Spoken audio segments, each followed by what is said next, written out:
4 А сыныбына қызықты математика сабағынан байқа тапты зятты тақырыпта сабақ өттім. Сабақта логикалық есептер, қызықты ребустарды қолдандым. Ең алдымен балалармен амандасып түгенделдік есептер бердім. Ал балалар, сендерге бірінші логикалық мәтіндік есеп, төмендегі дөңгелекте бір мақал жазылған. Сағат тілінің бағыты бойынша екі әріптен қалдырып оқысаңдар табатын боласыңдар. Қане кім тез табады екен? Көрейік. Қазір сендерге мысал ретінде, көмек ретінде сендерге жіберетін боламын суретін. Дәнді шашпа, нанды баспа.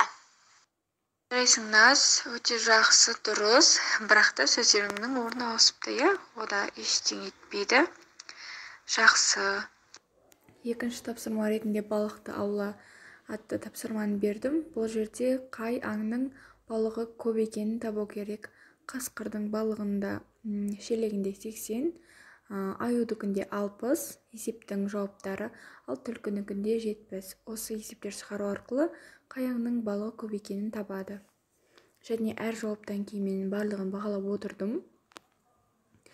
Және де сабаққа қатысты бұрыш атты ребусты шешуге бердім. Бұл жерде барлығы өз ойларын айтты, барлығы тапты.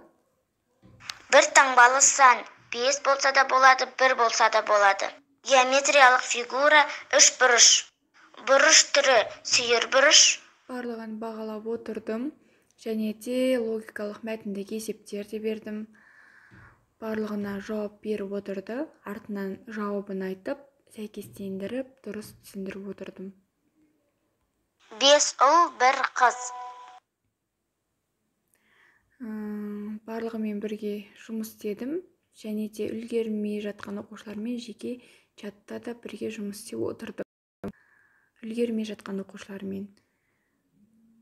Және сабақ соңында әдеттегідей кері байланыс жасап, сабағымды аяқтадым.